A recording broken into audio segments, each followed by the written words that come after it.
The great hall of the Galactic Council stretched out like a cathedral built for giants.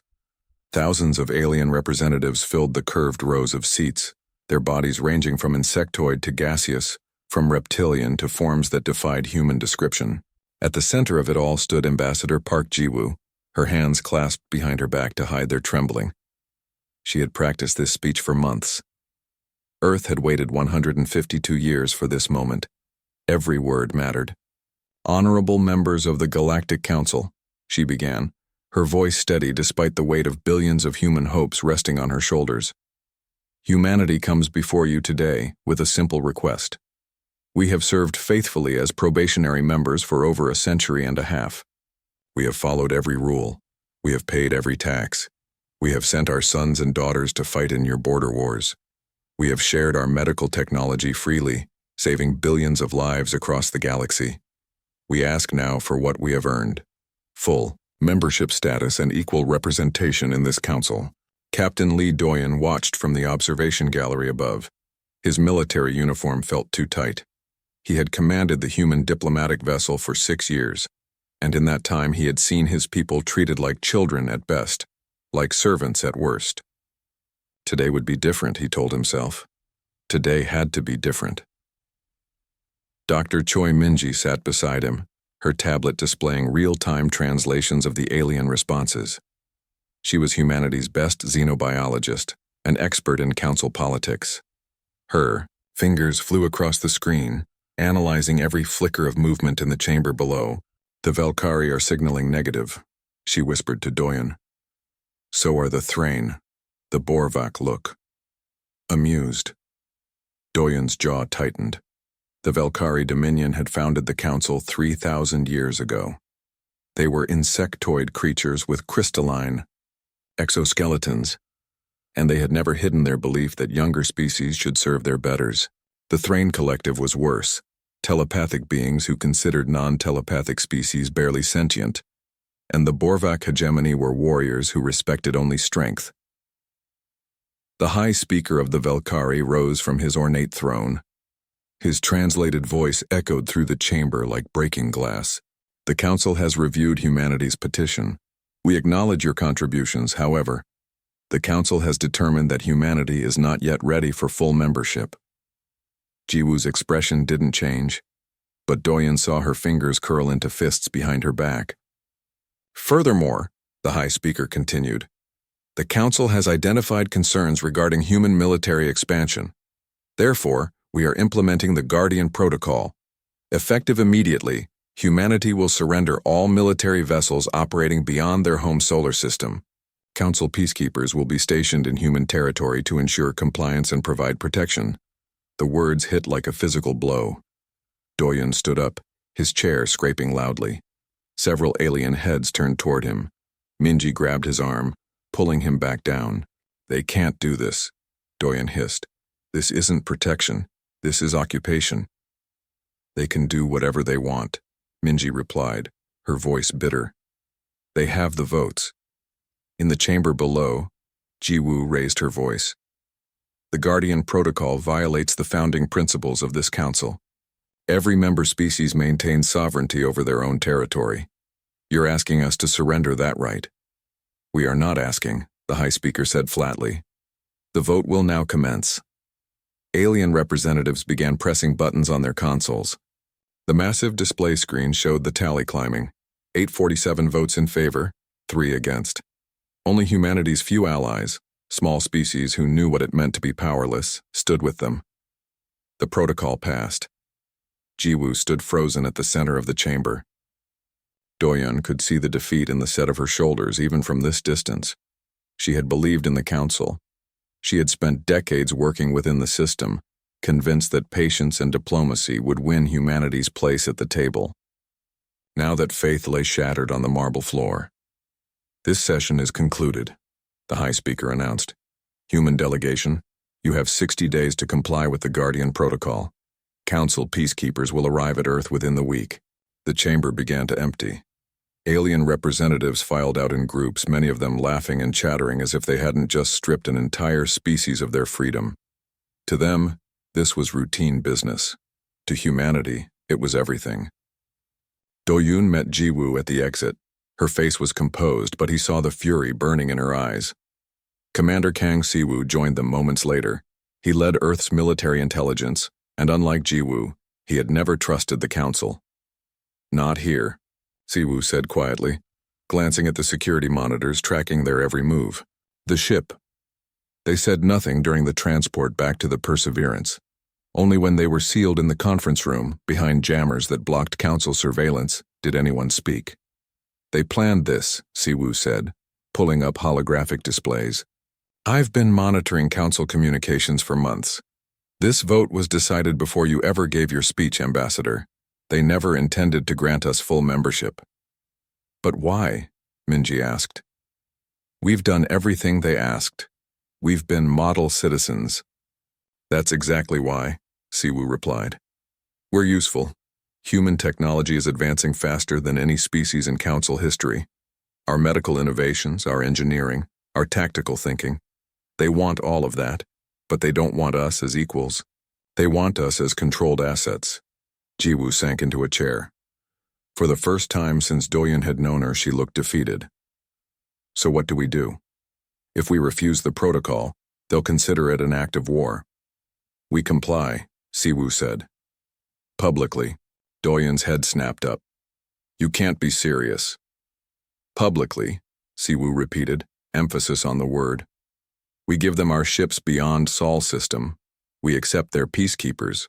We smile and bow and play the obedient servants." "And privately?" Ji-woo asked. Si-woo's smile was cold. "Privately we prepare. Earth has resources the Council doesn't know about, research facilities they've never inspected. And we have something they don't, motivation. They see us as servants. Let them keep thinking that." "How long?" Do-yoon asked. "How long do we play this game?" "As long as it takes," Si-woo said. "Humanity has survived ice ages and plagues and wars. We've colonized hostile worlds and built civilization from nothing. We can be patient. We've had practice." Ji-woo stood up slowly. The defeat had drained from her expression, replaced by something harder. Something that reminded Do-yoon why she had risen to become Earth's senior diplomat. Not through weakness, but through steel wrapped in silk. "Very well," she said. "We show them compliance. We show them patience. And while they congratulate themselves on putting humanity in its place, we prepare for the day when patience is no longer enough." She looked at each of them in turn. "Send word to Earth. Protocol endurance is now active. And may whatever gods are listening forgive us for what we're about to become." Do-yoon stared out the viewport at the Council station shrinking in the distance. Somewhere on that station, alien politicians were celebrating their victory over humanity. They thought they had won. They had no idea what they had actually done. They had taken a species that valued peace and cooperation, that had tried for more than a century to work within their system, and they had taught that species a simple lesson. Patience has limits. The Council had just discovered where humanity's limit was, and they would soon learn that crossing it had been the worst mistake in their 3,000-year history. 6 months had passed since the Guardian Protocol took effect, and Station Chief Han Jae-min could feel the pressure building every day. Haven Station orbited a blue giant star at the edge of Council space, home to 50,000 humans who had built something beautiful in the darkness. The station gleamed like a jewel, its rotating rings housing markets where a dozen species traded freely, schools where human children learned alongside alien youngsters, and research labs that pushed the boundaries of science. Jamin stood in the operations center, watching the daily flow of ships through his station. Merchants, explorers, refugees, Haven welcomed them all. It was everything humanity wanted to be. Open, prosperous, peaceful. It was also everything the Council seemed determined to crush. "Another inspection?" asked Dr. Yoon Sarah, entering the operations center with a medical data pad in hand. She ran Haven's hospital, and her skills had saved countless lives regardless of species. "That's the 3rd one this month."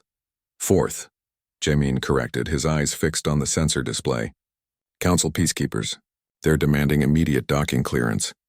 Sarah moved beside him, studying the incoming vessels. 3 Thrain warships, their hulls black as midnight and covered in sensor arrays. The Thrain were telepaths, which made them perfect for the Council's enforcement role. They could sense deception, or so they claimed. In practice, they used their abilities to justify whatever actions they wanted. What's their reason this time? Sarah asked. Unauthorized weapons development. Jamin pulled up the official notice. Anonymous tip. They want access to all our facilities, including the medical bay. The medical bay? That's absurd. We heal people there, not build weapons. Logic doesn't matter to them. Jamin opened a communication channel. Thrain Fleet, this is Haven Station Control. We acknowledge your request. However, Council law grants us the right to consult with Earth authorities before permitting facility-wide searches. Please stand by while we... Request denied. The Thrain commander's voice cut through, sharp and cold. We have authority to act on credible threats. You will grant immediate access or face consequences. Jamin's hand hovered over the controls. Every instinct screamed at him to refuse to stand his ground. But he had his orders. Protocol endurance meant showing compliance, buying time. He thought of the 50,000 people depending on him to make the right choice. Very well, he said finally.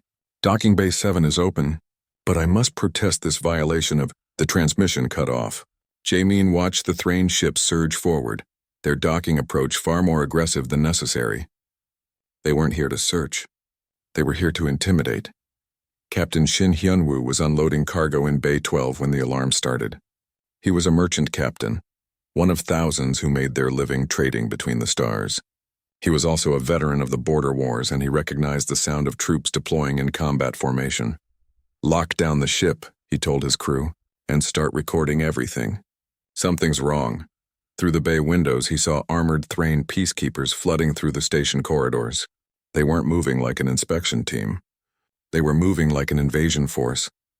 Sarah was reviewing patient charts when her medical bay doors exploded inward. She spun around, shocked, as peacekeepers stormed in with weapons raised. The patients in the beds screamed. A human mother threw herself over her child's bed, shielding the girl with her own body. Everyone stay calm, Sarah said, raising her hands slowly. This is a medical facility. We have patients receiving treatment. Whatever you're looking for isn't here. The Thrain commander pushed past his troops. His face was concealed behind a reflective helmet, and his weapon was pointed at Sarah's chest. You will evacuate this area immediately. We have detected weapon signatures. That's impossible. I run this facility. There are no weapons here. Your compliance is not required. The commander gestured to his troops. Search everything. Destroy any resistance. What happened next would haunt Sarah for the rest of her life. The peacekeepers began tearing through the medical bay, overturning beds, smashing equipment. When a father tried to protect his daughter's life support system, a peacekeeper struck him down with a pulse rifle. The man fell and didn't get back up. His wife screamed and lunged at the peacekeepers. They shot her too. The daughter, still connected to machines, could only watch as both her parents died on the sterile white floor. Stop, Sarah ran forward, but rough hands grabbed her, throwing her against the wall. They're civilians. They're patients. They are in the way, the commander said flatly. The peacekeepers moved through the medical bay like a storm. More patients fell. Medical staff who tried to intervene were beaten or shot. In the chaos, a power conduit ruptured and fire began spreading through the ward. The peacekeepers didn't stop to help the trapped patients. They simply moved to the next section. Captain Shin watched it all through his ship's security feeds, which tapped into the station's camera network. His hands shook as he recorded every moment. Peacekeepers executing wounded civilians. Children screaming for parents who would never answer. Medical staff dying while trying to protect patients. In the operations center, Yamin received reports from across the station. 47 dead. Hundreds wounded. And for what? The peacekeepers had found nothing. No weapons, no threat. Just innocent people going about their lives. When the Thrain commander finally returned to his ship, he transmitted his official report to the Council. Haven Station inspection complete. Suspected weapons development proved unfounded. However, station personnel showed unacceptable resistance to lawful Council authority. Recommend continued monitoring of human activities. That was it. 47 lives reduced to a single line in a report. An unfortunate incident during a routine inspection. No apology. No acknowledgement of wrongdoing. The commander was commended for his thoroughness. Chemin stood in what remained of the medical bay, surrounded by burn marks and bloodstains. Sarah sat on the floor, her medical coat torn and stained, staring at nothing. She had saved thousands of lives in this bay. Now it was a tomb. They killed them, she whispered. They killed them for nothing. Captain Shin's encrypted transmission reached Earth 3 hours later. The data package included everything: video footage, sensor logs, survivor testimonies. The evidence was overwhelming and undeniable. Council peacekeepers had massacred civilians in a human facility based on false intelligence. Ambassador Park Ji-woo received the report in her office on Earth. She watched the footage once, then had to pause it. She had seen war. She had seen suffering. But this was different. This was murder disguised as law enforcement. This was the Council showing humanity what happened to species that forgot their place. She gathered the evidence and requested an emergency session before the Council. They granted it, probably expecting another round of human complaints they could dismiss. Ji-woo stood before the Council chamber again. 6 months ago, she had stood here asking for equality. Today, she was demanding justice. Honorable members, she began, her voice colder than vacuum. I present evidence of a massacre at Haven Station. 47 civilians killed by Council peacekeepers. Medical patients, children, station personnel. All unarmed, all innocent. She played the footage on every screen in the chamber. Aliens who had never shown humans an ounce of respect were forced to watch human children die. Some looked away. Others watched with expressions that might have been regret, or might have been nothing at all. When the footage ended, Ji-woo spoke into the silence. I demand a full investigation. I demand the prosecution of those responsible. I demand justice for our dead. The High Speaker of the Valkyrie barely waited for her to finish. The Council has reviewed this incident. The peacekeepers acted within their authority. Human station personnel resisted lawful orders, resulting in necessary force. The matter is closed. Closed? Ji-woo's voice rose. You call this closed? You murder our people and call it necessary? Ambassador, control yourself, the High Speaker warned. This outburst is unbecoming of your station. My station? My station is representing a people you treat like animals. My station is demanding basic rights that every other species takes for granted. The Council erupted in noise. Alien voices called for Ji-woo to be censured, removed, arrested.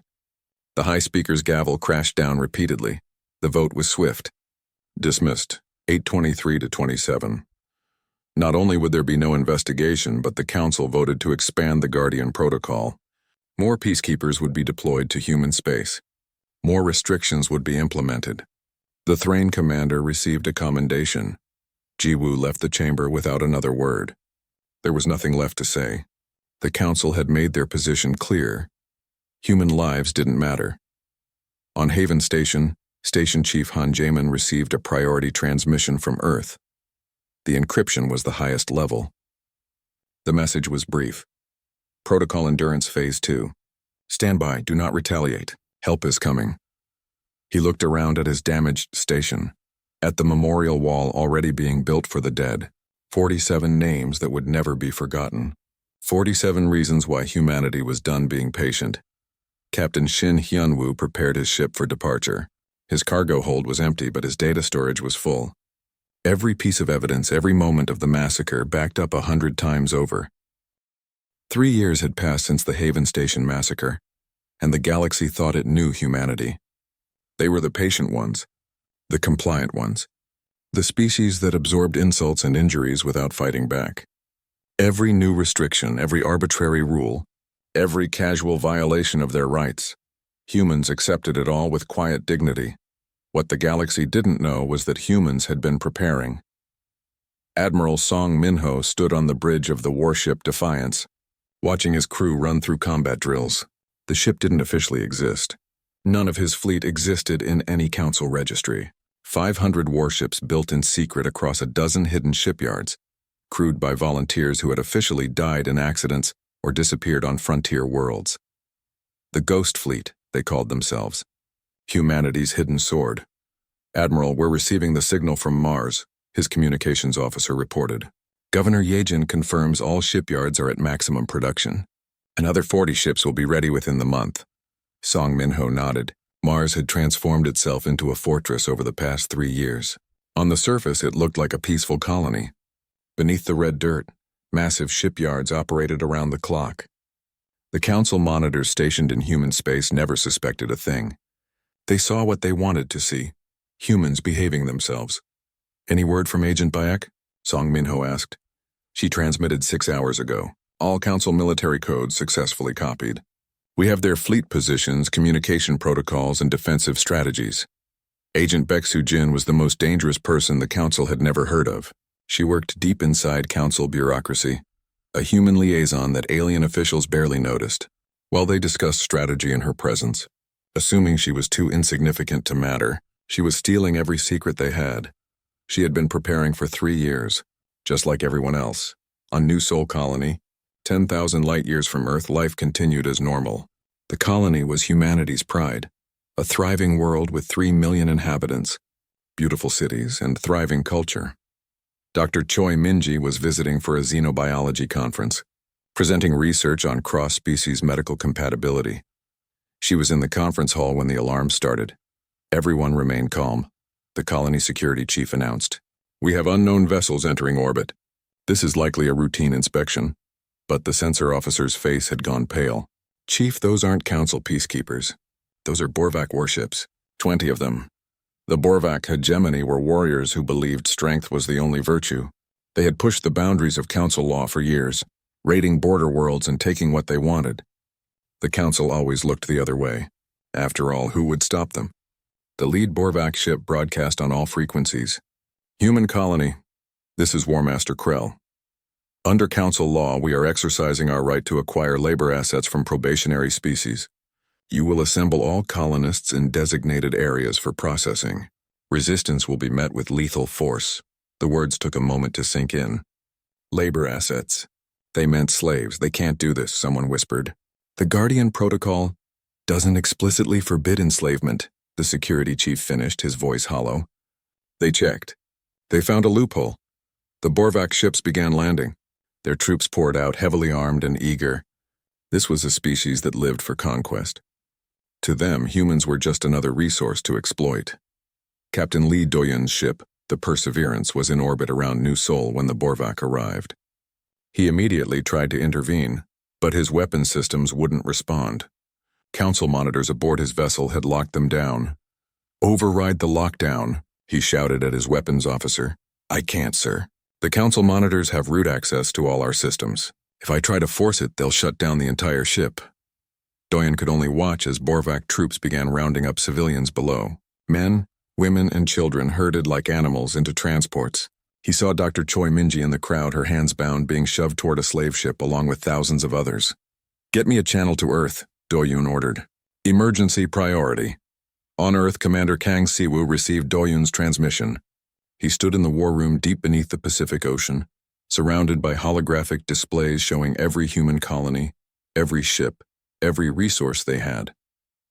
Around him sat the Human War Council, military commanders, politicians, scientists, and strategists who had spent 3 years preparing for this moment. "The Borvac are enslaving New Sol," Siwoo announced. 10,000 colonists already captured. Captain Lee reports his weapons are locked down by council monitors. He can't intervene. Ambassador Park Ji-woo sat at the head of the table. 3 years of playing diplomat had aged her, but there was steel in her eyes now. Steel forged by every insult, every injustice, every death. "How many colonists total?" she asked. 3 million. "If the Borvac aren't stopped, they'll take them all. And if we intervene, the council will consider it an act of war." "The council already considers us their property," Siwoo replied. "They're just being more honest about it now." Ji-woo looked around the table. "Options?" "We have options," Siwoo said. "Admiral Song's Ghost Fleet is ready. Our orbital defenses are operational. Mars shipyards are producing. Agent Baek has given us everything we need to fight. How many will die?" "More than have already died," Siwoo admitted. "But if we do nothing, New Sol falls. Then the next colony. Then the next? The council found a loophole in their own laws. They'll exploit it until we have nothing left." Ji-woo closed her eyes. For 3 years, she had counseled patience. For 3 years, she had believed that playing by their rules would eventually earn humanity respect. Haven Station had taught her that respect was never coming. Now New Sol was teaching her that even survival was no longer guaranteed. She opened her eyes and looked at each person at the table. 3 years ago, I told you we would show the Council patience, that we would comply until we were ready. Are we ready? Yes, Siwu said without hesitation. Then I'm done being patient. She stood up slowly. Commander Siwu, activate protocol endurance full measures. Admiral Song Minho is authorized to engage. All human ships are to remove Council monitors by any means necessary. All colonies are to declare independence from Council authority. And someone get me a transmission line to every news network in the galaxy. What are you going to tell them? Siwu asked. The truth. That humanity tried peace. That we followed their laws. That we endured their insults and their violence. And that they pushed us too far.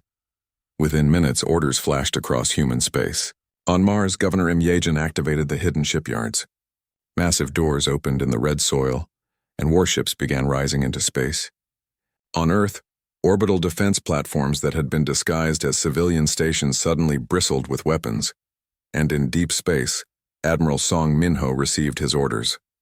3 years of waiting. 3 years of watching his people suffer. Finally, he could act. All ships, this is Admiral Song Minho. Light up your reactors. Charge your weapons. Plot a course for New Sol colony. We have 10,000 colonists who need rescue, and 20 Borvac ships that need to learn what happens when you enslave humans. The Ghost Fleet powered up, 500 warships that shouldn't exist, crewed by people who were supposed to be dead, carrying weapons the Council didn't know humanity possessed. They had been built for this moment. Every rivet, every circuit, every weapon system designed with one purpose, to ensure that humanity would never again be helpless. Sir, his tactical officer said quietly. Once we engage, there's no going back.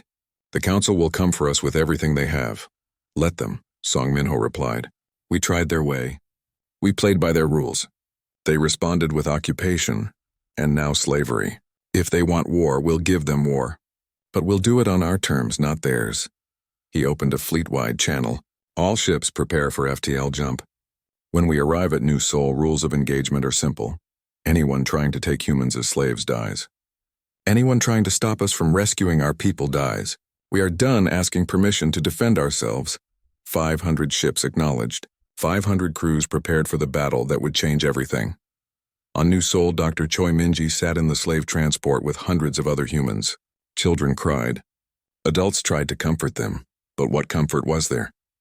The Borvac guards laughed and made crude jokes about the prices they'd fetch at market. Through the transport's narrow windows, Minji could see the Borvac warships in orbit. 20 vessels, each capable of leveling a city. And beyond them, empty space that offered no hope of rescue. Then space wasn't empty anymore. It started as small points of light. Then those points grew. Then reality itself seemed to tear open as 500 warships dropped out of FTL in perfect formation. Their hulls painted midnight black, their weapons already charging. A Borvac guard rushed to the window, his expression confused. Then confused became terrified. What is that? Someone whispered. Minji knew. She had heard the rumors, the whispers of something humanity was building in secret. She had never believed them, thinking it was just wishful thinking. Now she watched as humanity's patience finally ended, and its true strength was revealed. Admiral Song Minho's voice broadcast across all frequencies, in every language spoken in the galaxy. His words were calm, measured, and absolutely final. The Battle of New Sol lasted 6 minutes and 17 seconds. It would be studied in military academies for generations, not for its duration, but for its sheer brutality. The Borvac War Master never got to finish his laugh. Admiral Song Minho didn't waste time with warnings after the 60 seconds expired. His fleet opened fire with weapons the galaxy had never seen before. Plasma lances cut through the void, brilliant blue streams of superheated matter that punched through Borvac shields like they weren't there. The first 3 enemy warships simply ceased to exist, vaporized before their crews could process what was happening. Fleet Captain Ojisu commanded the warship unbroken from the center of the human formation. She was young for a fleet captain, only 32, but she had trained for this moment since the Guardian Protocol was implemented. Every simulation, every drill, all building to this. Targets acquired, her weapons officer reported. Firing solution locked. Fire at will, Jisoo ordered calmly. The Unbroken's main batteries spoke, and 3 more Borvac ships died. Point defense systems tracked incoming missiles with perfect accuracy, shooting down every single one. Electronic warfare systems scrambled Borvak communications, leaving their fleet blind and confused. "They're breaking formation," her tactical officer reported. "Trying to retreat. Pursuit pattern Delta," Jisoo ordered. No survivors. It wasn't mercy they lacked, it was the understanding that if even one Borvak ship escaped to tell the galaxy that humanity could be attacked without consequence, others would try. This had to send a message written in fire and wreckage: touch human civilians, and nothing will save you. On New Sol's surface, Captain Nam Taehyun led his Marine unit in their assault on the slave transports. His troops moved with precision born of endless training, breaching doors and clearing compartments with lethal efficiency. Borvak guards who had been laughing minutes ago now found themselves facing human soldiers who had been waiting 3 years for permission to fight back. "Civilians, secure in Transport 7. One of his squad leaders reported. "Transport 9 clear. No casualties. Transport 12 secured. Dr. Choi Minji recovered safe." Taehyun allowed himself a brief smile. Every freed captive was a victory. Every rescued human was proof that this was the right choice, whatever the cost. In orbit, the last Borvak warship tried to make a desperate jump to FTL. The Unbroken's weapons officer didn't give it the chance. A plasma lance caught the ship mid-transition, and it tore apart across 3 dimensions simultaneously, leaving nothing but expanding clouds of debris. "Battlefield clear," Jisoo's tactical officer reported. "All enemy vessels destroyed. 0 human casualties." The crew of the Unbroken erupted in cheers. 3 years of hiding their strength. 3 years of watching their people suffer. Finally, they had struck back, and the galaxy would have to acknowledge that humanity was not helpless. But Admiral Song Min-ho knew this was just the beginning. He opened a fleet-wide channel. "Excellent work. Now secure the colony and prepare for the next phase. The Council will respond to this, and when they do, we need to be ready." He was right. On the Council homeworld, emergency sessions were being called. Alarms were sounding. The Velkari High Speaker was awakened from his rest with news that should have been impossible. "Humans did what?" he demanded. "They destroyed a Borvak fleet, High Speaker. 20 warships, all destroyed in minutes. The humans claim the Borvak were enslaving colonists, but that's irrelevant. They attacked a Council member species. This cannot stand." The Council chamber filled within hours. Representatives from 1,000 species gathered, all demanding answers. How did humans have a military fleet? Where had these ships come from? What other secrets was humanity hiding? "We must respond with overwhelming force," the Velkari High Speaker declared. "Humanity has violated Council law. They must be brought to heel." They claimed they were defending civilians from enslavement. One of the smaller species representatives pointed out. "If that's true, irrelevant," the High Speaker snapped. "They destroyed Council ships. The law is clear." What the Council didn't know was that Agent Baek Sujin was recording every word. She sat in her small office in the administrative wing, invisible to the important aliens around her. They had never paid attention to the quiet human woman who filed their reports and managed their schedules. They certainly didn't suspect she had been systematically stealing their secrets for 3 years. Now she activated her final protocol. 3 years of collected evidence, communications, financial records, internal memos, everything, began uploading to every major news network in the galaxy. The evidence was damning, proof that the Council had deliberately kept humanity subjugated, that they profited from restricting human trade, that Haven Station's massacre had been approved at the highest levels.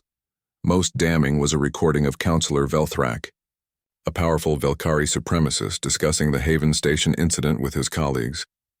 "Let the humans bleed a little. It reminds them of their place. Besides, their medical technology is too valuable to let them become independent. We need them dependent on us, not the other way around."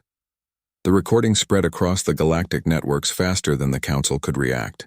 Within hours, billions of beings across thousands of worlds were hearing Council leaders casually discuss human suffering as a tool for control. Ambassador Park Ji-woo chose that moment to address the Council one final time. She stood in the chamber where she had once begged for equality, but she wasn't begging anymore. "Honorable members," she began, her voice carrying across the chamber with perfect clarity. "For 152 years, humanity tried to earn your respect. We followed your laws. We paid your taxes. We fought in your wars. We shared our innovations freely. And how did you respond? She pulled up holographic displays showing the Guardian Protocol. You occupied our space. Haven Station appeared on the screens. You massacred our civilians. New Soul slave transports. You tried to enslave our people. You took a species that valued peace and cooperation, and you taught us that the Council's laws exist only to protect the powerful. That justice is a lie you tell the weak to keep them compliant. That patience is not a virtue to be respected, but a weakness to be exploited. The chamber erupted in outrage. Alien voices demanded she be silenced. The Vilkari high speaker's gavel crashed down repeatedly. You will be silent, he roared. No, Jiwoo replied simply. I will not. Humanity is done being silent. We are done being patient. We are done accepting your authority. She transmitted a document to every representative's console. This is humanity's formal withdrawal from the Galactic Council, effective immediately. We will no longer accept your oversight, your restrictions, or your laws. We will defend our territory and our people by any means necessary. You cannot simply withdraw, the high speaker sputtered. You are a probationary member. You have no authority to— You're right, Jiwoo interrupted. We had no authority. We had no rights. We had no say in our own fate. That was your system. But we're not part of your system anymore. She looked around the chamber at the thousands of alien faces, some outraged, some thoughtful, some clearly afraid. To those species who approach humanity peacefully, who treat us as equals rather than servants, you will find us generous friends and valuable allies. To those who threaten our people, who see us as resources to exploit, who mistake our patience for weakness, you will learn what humanity becomes when pushed beyond reason. The Council went too far. Now you will live with the consequences. The entire human delegation walked out of the Council chambers. No one stopped them. They had diplomatic immunity, though Jiwoo suspected that wouldn't last much longer. Commander Kang Siwoo was waiting at their ship with news. All human colonies have declared independence. All Council monitors have been peacefully escorted off human vessels and facilities. We're receiving support messages from 47 species, most of them minor powers who are tired of Council domination. And the backlash? Jiwoo asked. The Council is voting on military action. They're assembling a punitive fleet.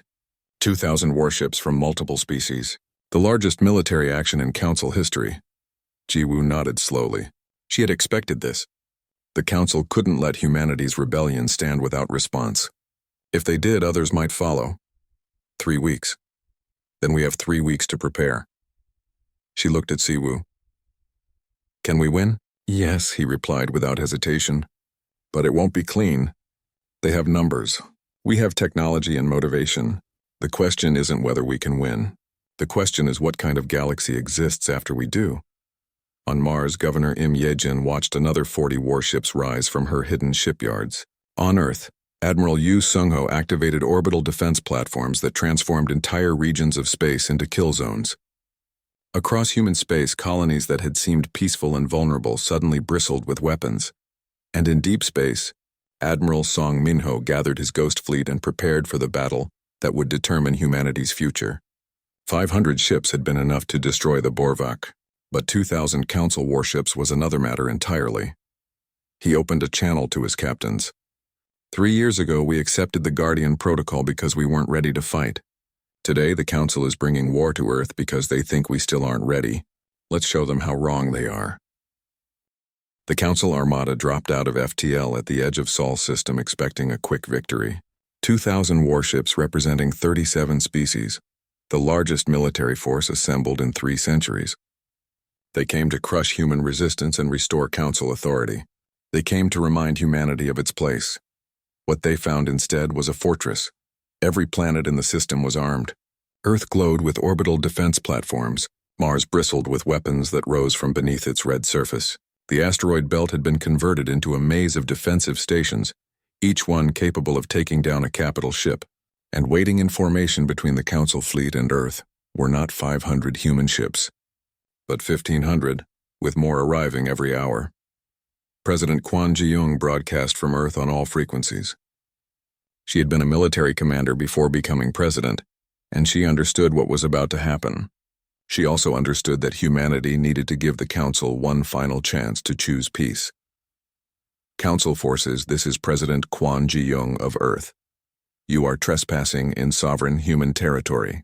We did not choose this conflict.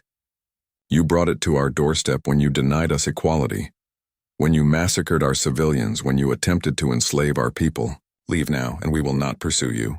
Continue, and we will defend ourselves with every means at our disposal. The Velkari fleet commander, Admiral Thexivor, responded with contempt. Human, you face the combined might of the Galactic Council. Surrender immediately, and your species may yet survive as servants. Resist, and you will be exterminated. So be it, President Quan replied quietly. But remember, when your fleet is broken and your ships are burning, that we gave you this chance. We tried patience. We tried diplomacy. We tried everything except violence. You chose violence. Now face the consequences. The Battle of Sol began. The Council fleet advanced in standard formation, their superior numbers meant to overwhelm human defenses. What they didn't know was that every human ship had been designed specifically to counter Council tactics. Agent Baeksu Jin's 3 years of intelligence gathering had given humanity complete knowledge of Council battle doctrine, ship designs, and weaknesses. Admiral Yu Sung-ho commanded the home fleet from Earth orbit. His ships didn't move to engage. Instead, they activated weapon systems the Council had never encountered. Drone swarms launched from hidden bays. Thousands of small autonomous craft that moved in perfect coordination. Each drone carried enough firepower to cripple a scout ship, and they attacked in groups. The Council's leading-edge ships found themselves swarmed by enemies too small and numerous to effectively target. Point defense systems designed to shoot down missiles couldn't track the erratic movements of intelligent drones. Within minutes, 20 Council ships were disabled, their hulls breached, their systems offline. Impossible, Admiral Thexivor muttered, watching his tactical display light up with casualties. They're probationary members. Where did they get this technology? They built it while we weren't looking, his tactical officer replied. Sir, their weapons are adapting to our shields in real time. Every shot they fire is more effective than the last. From Mars orbit, Captain Lim Daeho piloted humanity's secret weapon, the Defiance, a dreadnought that had taken 5 years to build. It was larger than any ship in the Council fleet, and its main weapon was something entirely new. A gravitational lance that could tear apart the molecular bonds holding matter together. Target the Council flagship, Lim Daeho ordered. Let's see how their shields handle physics itself. The Defiance fired. Space seemed to twist around the beam of exotic matter, and when it struck the Council flagship's shields, they simply ceased to exist. The beam punched through the hull, through the decks, through the reactor core. The flagship didn't explode, it collapsed inward, crushed by its own mass as the gravitational weapon disrupted its structural integrity. Admiral Thexivor died not knowing what killed him. Fleet Captain Oh Jisoo led a lightning strike through the Council's center formation. Her ships moved in perfect synchronization, their fire coordinated by AI systems that could process tactical data faster than any organic mind. Every shot found weak points in enemy armor. Every maneuver exploited gaps in enemy formations. The Council fleet had numbers, but humanity had desperation, innovation, and 3 years of pent-up rage. Every human captain remembered Haven Station. Every crew member had seen friends or family suffer under Council rule. They fought not for glory or conquest, but for the simple right to exist as free beings. Captain Nam Taehyun's Marines boarded the second Council flagship after its shields failed. The Velkari crew tried to resist, but they had never faced humans in close combat. 3 years of martial training, enhanced combat armor, and absolute determination made Taehyun's troops unstoppable. They captured the ship's command deck in 8 minutes. Council flagship secured, Taehyun reported. Enemy commander surrendering. Admiral Song Minho watched the battle unfold from his command ship. His ghost fleet had drawn first blood at New Seoul. Now his crews fought alongside the home fleet, Mars defenders, and colonial militias. Humanity had never been more united. Sir, the Council Center is collapsing, his tactical officer reported. They're trying to regroup, but our electronic warfare is disrupting their communications. Half their fleet doesn't know what the other half is doing. This was the real advantage Agent Baeksu Jin had given them. She hadn't just stolen military secrets, she had found every vulnerability in Council systems. Now human ships exploited those vulnerabilities mercilessly, turning the Council's own technology against them. Dr. Yoon Sera and Dr. Choi Minji coordinated from Earth's military command center. They weren't soldiers, but their understanding of alien biology helped predict how different species would react under pressure. The Thrain Collective, for example, relied heavily on telepathic coordination.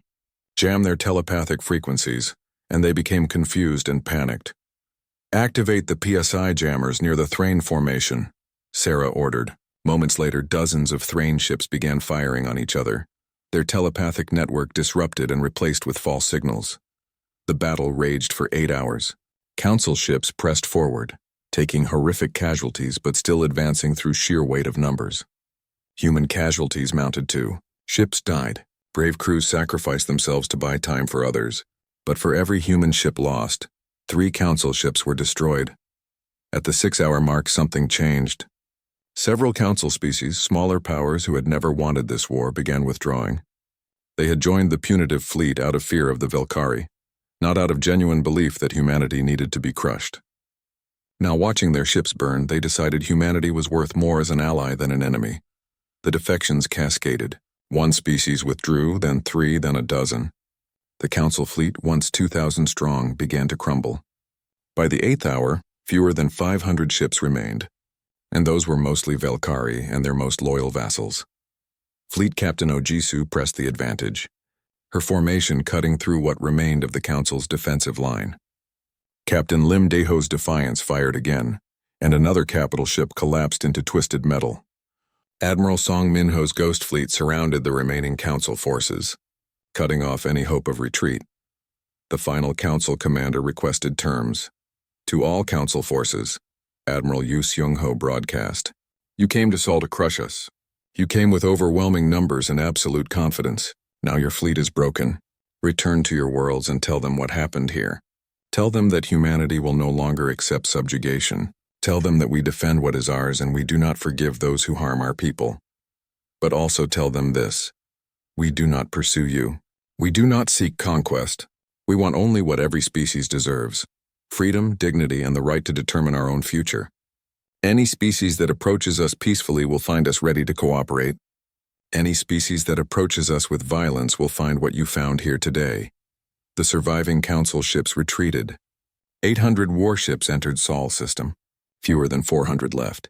The rest were debris, wreckage, and expanding clouds of gas that had once been proud vessels. Humanity had won. The aftermath reshaped the galaxy.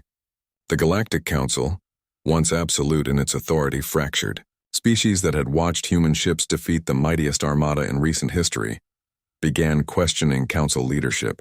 The Velkari Dominion's influence collapsed overnight. 36 species formally apologized to humanity and requested diplomatic relations. Ambassador Park Ji-woo became Secretary General of the new Human Commonwealth, a federation that included not just human colonies but also allied species who wanted partnership based on equality. Commander Kang Si-woo organized the Commonwealth Defense Force with one mandate: never again would humanity be helpless. Station Chief Han Jaemin rebuilt Haven Station into something even more beautiful than before. A memorial wall listed the names of those who died there, and under those names was a simple phrase: their sacrifice was not forgotten. Their deaths were avenged. Their dream of freedom lives on. Governor Im Yejin continued building ships, but now they carried the flags of multiple species. Mars became a center of innovation where human and alien engineers worked side by side, creating technologies neither could achieve alone.